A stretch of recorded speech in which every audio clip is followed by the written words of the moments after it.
You're listening to In Clear Focus, a unique perspective on the business of advertising, produced weekly by Bigeye. Hello, I'm your host, Adrian Tennant, VP of Insights at Bigeye, an audience-focused, creative-driven, full-service advertising agency. We're based in Orlando, Florida, but serve clients across the United States and beyond. Thank you for joining us for our final show of 2019. In case you missed it, in last week's episode of In Clear Focus, 4 Bigeye team members shared their favourite podcasts. This week, we're going to hear some more podcast recommendations and reflect on the current state of advertising within podcasts. Let's meet our first guest to this week's In Clear Focus. Hi, I'm Emily Washburn. I'm an account specialist here at Bigeye. My role is to support our account managers on all the various accounts that we have. So I'm almost like the second line of defense, which is really cool because I get to work with my internal team as well as be client facing. So it's a very unique role. And Emily, how long have you been with Bigeye? Funny you asked. I actually interned at Bigeye a couple of years ago. I'm originally from Syracuse, New York, and fell in love with the agency. And after school, I moved down here, and I've been here for over a year and a half now. How long have you been listening to podcasts? I kind of have a unique background. When I was in college, a friend of mine and I decided that we wanted to start our own podcast. It obviously didn't take off the ground because nobody knows who I am. But in school, podcasts started to become popular, and we thought, why not try to add it to our repertoire? So I started doing them before I started listening to them. And then when I moved to Florida, I was traveling a lot, going home. So I was trying to find a way to fill my time. As much as I love music, I'm not a good reader when I travel. So the perfect supplement was podcasts. So I just started to stumble into a whole plethora of different podcasts. What's your preferred device for listening to podcasts? So it's definitely my phone. I constantly have my headphones in, just because I listen to them so much when I travel. That's my number one. I listen to them in the car as well through my phone. I have Bluetooth, which is a blessing. I love Bluetooth. But yeah, definitely my cell phone. And which player or app do you use most often to play podcasts? I love Spotify. I'm constantly, whenever I use it on my desktop, I'm looking at what everybody else is listening to because I follow people. That's also where I find podcasts because I see what other people are listening to. Now, when do you think you do most of your listening, if you had to guess? So most of my listening is during travel or in the car. I like to try to listen to them at my desk in the morning, but throughout the day, I'm not typically a listener just because it will distract me. I get so sucked into what they're talking about. But for example, I'll listen to The Daily by the New York Times in the morning if I get in early, just to get caught up on the news. So Emily, how many shows do you subscribe to? I like to download different ones. I'm not necessarily loyal. The only podcast I've been really loyal are 2. The Daily by the New York Times. I don't listen to every episode. I try to listen to it as frequently as I can. And then there's one other one called Oysters, Clams, and Cockles. It was a Game of Thrones podcast. They've kind of adapted it since the show is over, but it was these 2 gentlemen who just would do a 2-hour podcast about every episode and dive into every single line. And I just became absolutely addicted, never missed an episode. So that was like the only one I've really taken to completely, but otherwise I kind of jump around. The one that's my favorite that we talked about, Armchair Expert, I do listen to a lot depending on who's on the show. Well, let's get to that. So you've actually chosen a show, as you mentioned, called Armchair Expert, which is hosted by Dax Shepard. How did you originally find this particular podcast? You know, I actually think it was one of my coworkers, Dana Cassell. I don't remember completely, but I love Kristen Bell. So ultimately, I know who Dax Shepard is. And I think pretty sure she mentioned to me, have you ever listened to this podcast? Because she's also a big podcast listener. So I checked it out before one of my flights home. And this specific episode, Bill Nye, really caught my eye because growing up, science wasn't my favorite, but he was such a huge part of my childhood. I was like, oh, this sounds interesting. And then I just absolutely loved how Dax interacts with the people that he has on his show. I learned so much about Bill as a person. Like, I love comedy as well, so I had really no idea how he had got into it. So it was really fascinating and really unique because I love learning about people, but I'm not necessarily the biggest like book reader or autobiography person. So this is just kind of a nice supplement so I can get that information. Right. And for listeners, we should just explain that Dax Shepard is married to Kristen Bell, yes. And if you don't know who that is, she is Anna from Frozen. This is really all about Bill Nye, the science guy. But during the course of this podcast, we learn a lot about Bill's background and also a lot about his opinions about science and education. What made this particular podcast a favorite for you? I love the style of Dax's podcast, like the conversational piece, and I don't always listen to the fact checks at the end, but the fact that they are so adamant on making sure that whatever you're listening to is factual or nobody kind of tweaks it. I just really felt like I got to know Bill Nye and also know Dax. There's a lot of parts of this episode where you learn about when Dax was over in Afghanistan and because the science piece of how the airplanes work, and they really dive deep into some almost random things, but they're so knowledgeable and things that I never would have looked up on my own. So that's what I loved, all the knowledge that I gained just from that one episode. Right. Now, typically, I think this was like a 2-hour episode. Is that right? Yeah, it's just under 2 hours long. Is that the typical running time for this show? Yeah, they're usually pretty long, which is why I listen to them when I'm flying. I'll download a couple episodes and listen to, I don't always listen all the way through. I get through most of it and then I'll jump to another person, which I'm very guilty of. But this one, that's why I can't listen to it at work. It's just so long and I would miss so much of it. So that's why it's perfect for travel. Why do you think our listeners should try this show out? What's your recommendation to them? I think that people should try this specific show out because if you like any type of talk show, he brings in such a wide range of individuals that I feel like you're guaranteed to find someone you either at least know or you're interested in getting to know, and that you should just kind of scroll through and give it a listen. And I hope you loved it as much as I do, and that you find that it fills your travels with more insight. Very good. Thanks, Emily. Thank you. Hi, I'm Nick Hammond. I am a senior graphic designer here at Bigeye, and I've only been here for a little over a month. Nick, could you tell us a little bit about your role here at Bigeye? Yes, so my role here at Bigeye, while some of the other designers are more focused on specific tasks, I guess, in relation to illustration and motion graphics, mine is more so on the side of branding. So I work on pulling across elements throughout different end uses, such as digital and print and social and things of the like. Right. How are you enjoying time at Bigeye so far? I love it. It's great. So I was in-house at a good handful of other brands for a while, and it was just moving too slow for me. And so it's nice to get into more of the agency setting because it's a lot more fast-paced, and I can kind of come in and out of the weeds with different projects and really get more of a broader understanding of how different businesses work. And yeah, just exciting. So Nick, how long have you been listening to podcasts? I think I've been listening to podcasts for a while. It has to have been several years at this point. My intro to podcasts was through the Joe Rogan experience. And then, it kind of splintered into other smaller podcasts, just kind of listening one off here and there. So it was something would pop up in my feed that would be interesting and I would go look for it and then happen to stumble onto a podcast that was in relation to some topic I was interested in. I know you've also produced podcasts. So which came first, listening to podcasts and then thinking, I could do that?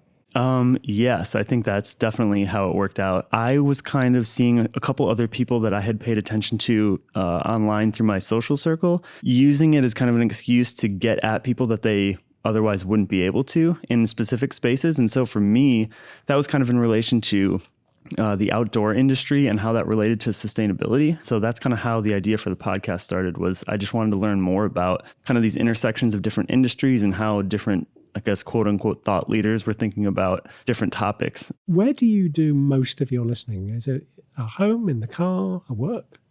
I typically focused more on listening during work while I was doing design stuff. And so that was more of a desktop kind of experience. And then, I don't know, I would have like one-off listening episodes when I was on a longer trip or something in the car.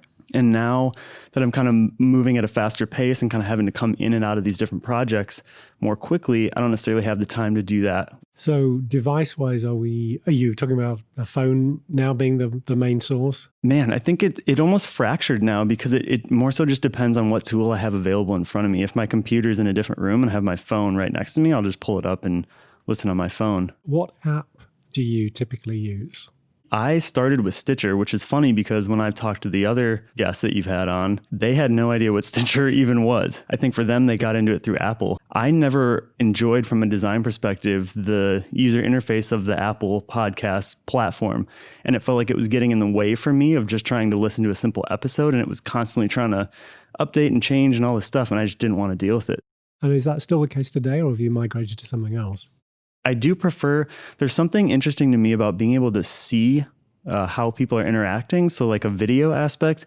So when I'm listening on a desktop, I like to have, if it's on YouTube, I like to have a YouTube thing kind of playing, because it's interesting when you hear different aspects of a conversation show up, to kind of pull up that window on the browser and look at how they're interacting with each other, because there's something there that you don't get when you're just listening to the audio. Right. You get the audio, but you don't always get the visual context of facial expressions. Yeah, that kind of stuff. So Nick, your selection for this episode of In Clear Focus is an episode of a show called Revisionist History. Could you tell us a little bit about how you came across that podcast? Yeah, so I had been not necessarily a fan, but a reader of Malcolm Gladwell in the past. And there was some stuff in there that I enjoyed, and kind of, I've always enjoyed reading more psychology or biography type stuff. And so I'd been through a couple of his books and had heard his name a while and had kind of gotten to some other authors like him. And I think there was someone that had posted one of his newer episodes from the Revisionist History, and I had realized that I had never heard it, and I didn't know that he had came out with podcasts. So yeah, I just dove in. Okay, so this particular episode that you picked, what was it about this one that attracted you?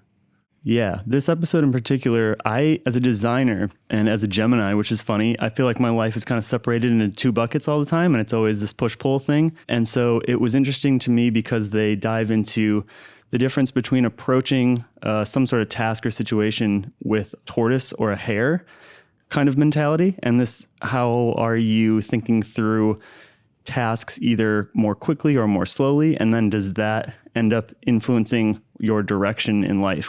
They talk a lot about in the episode about education and kind of higher education reform, and that wasn't what was interesting to me. It was more so the different thought processes of how people go into these situations and approach them from completely different perspectives.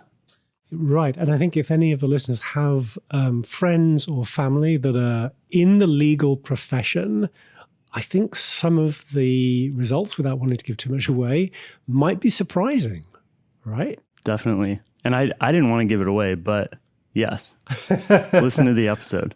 So Nick, what made this episode of Revisionist History a favorite? So without giving away the ending, that's kind of all I'll say, is the ending is not something that I think you would see coming. And that was what was interesting to me, is because I've always kind of pursued different avenues of work and decisions in life of what is the best decision or the better decision to make. And I think what you end up finding at the end of this episode is different than that approach.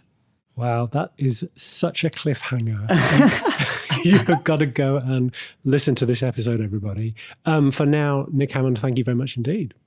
Thank you. Most of the podcasts selected by the Bigeye team included some form of advertising or sponsorship message. In June of this year, the Interactive Advertising Bureau and PricewaterhouseCoopers released their annual study of podcast ad revenue. It reported that podcasts generated $479 million from advertising in 2018, and forecasts that ad revenues will reach slightly more than $1 billion in 2021. In 2018, The 5 most popular genres of podcasts in the US were news and politics, comedy, business, education, and arts and entertainment shows. These 5 genres together generated 66% of total advertising revenues. Generating the remaining third of revenues were the genres true crime, technology, lifestyle, scripted fiction, games and hobbies, children's programming, sports, and health and medicine.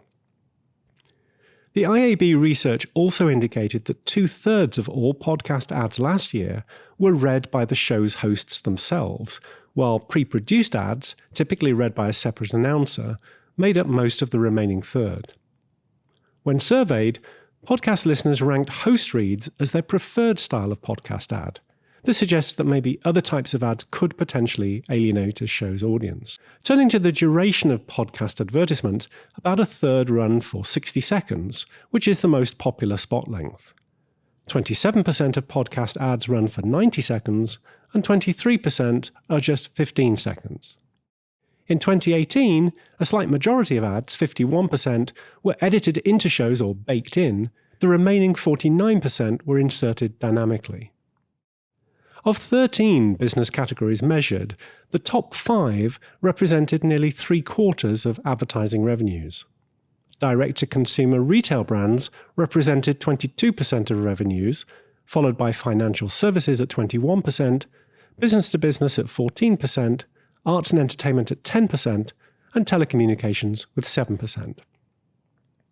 About half of all podcast advertisements are direct response campaigns, while 38% are brand awareness and 10% are considered branded content. 38% of brands purchase advertising in podcasts on a quarterly basis, while about 25% make annual buys. Only 1% of podcasting advertising is purchased programmatically, that is via automated bidding systems. Now that's in stark contrast to digital display, of which 80% is bought programmatically. And 86% of all podcasts sell their ad space on a cost per thousand, or CPM, pricing model.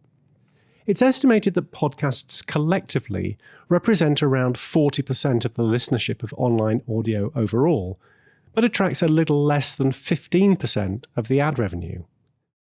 A new entrant to the world of podcast advertising and sponsorship is called Podcorn.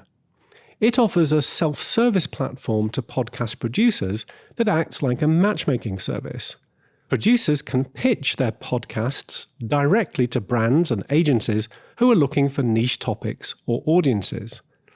There are no contracts, no exclusivities, and producers set their own prices for sponsorships. Podcorn handles payment processing and provides the tools for producers and brands to connect. Of course, podcasters can monetize their shows in ways other than advertising. Some earn revenue directly from listeners by charging for subscriptions. Companies including Luminary and Stitcher Premium have adopted this model.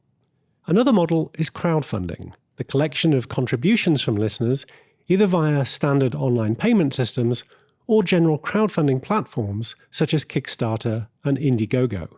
Patreon is another crowdfunding platform which allows podcast listeners to set up regular monthly contributions or pay per podcast episode. It reports that the number of podcasters using Patreon has quadrupled over the past 3 years, with an 8-fold increase in revenue. And according to the online ticket marketplace Vivid Seats, the number of live podcast performances is growing rapidly. While the average ticket price of all shows sold by Vivid Seats was $63, some of the larger shows averaged more than $100 per ticket sold. Vivid Seats data shows that NPR's popular Wait, Wait, Don't Tell Me show charges an average $113 per ticket, while one of the podcasts we discussed earlier, Armchair Expert, charges $108 per ticket on average. No wonder then that live podcast events have generated an estimated $55 million this year. So, in summary, as podcasts become more mainstream, advertising revenues are growing, but so are non-ad-based revenues from subscription, crowdfunding, and live events. In Clear Focus will continue to track experimentation and innovation in podcasting in 2020 and beyond. If you have questions about how to advertise in a podcast or need assistance with ad production, please let us know. Thanks to everyone at Bigeye who shared their favourite podcasts with us over the past couple of weeks. A quick recap. If folklore interests you, or you're just curious about the origins of Santa Claus, you may like Associate Account Manager Karen Hidalgo's recommendation, an episode of the podcast Lure called A Stranger Among Us. And yeah, it is a bit creepy. If pop culture, sports, or nerdy stuff is more your thing, then you should definitely give the podcast 83 Weeks with Eric Bischoff a try. Bigeye senior designer Rhett Withy, who confessed to being a World Wrestling Championship fan, recommended an episode entitled Fall Brawl 1998, which introduced the Warrior to the franchise. Lauren Four, who works with Bigeye's president and the leadership team, recommended National Public Radio's podcast The TED Radio Hour. The final recommendation last week came from Bigeye's senior multimedia designer Dominic Wilson. The podcast is called Grayscale Gorilla, and, as Dom explained, provides practical advice for getting the most out of leading computer-generated imagery software. The specific episode we discussed last week focuses on the use of a program called Houdini. This week, account coordinator Emily Washburn recommended the podcast Armchair Expert, hosted by Dax Shepard. The guest on the show we discussed was Bill Nye, the science guy, whom we learned briefly had a career as a stand-up comedian. Who knew? And senior designer Nick Hammond recommended Malcolm Gladwell's podcast Revisionist History, and in particular, an episode called The Tortoise and the Hare, which provides a surprising conclusion about the law profession. You can find all of the episodes we discussed on a Spotify playlist. You'll find the link on the In Clear Focus page at bigeyeagency.com under Insights. That's also where you'll find links to the podcasting advertising data. My thanks to all our guests in 2019. We'll be back next week with our first show of the new year. Until then, please consider subscribing to the show on Apple Podcasts, Spotify, or your favourite podcast player. Thank you for listening to In Clear Focus, produced by Bigeye. I've been your host, Adrian Tennant. Until next week, goodbye.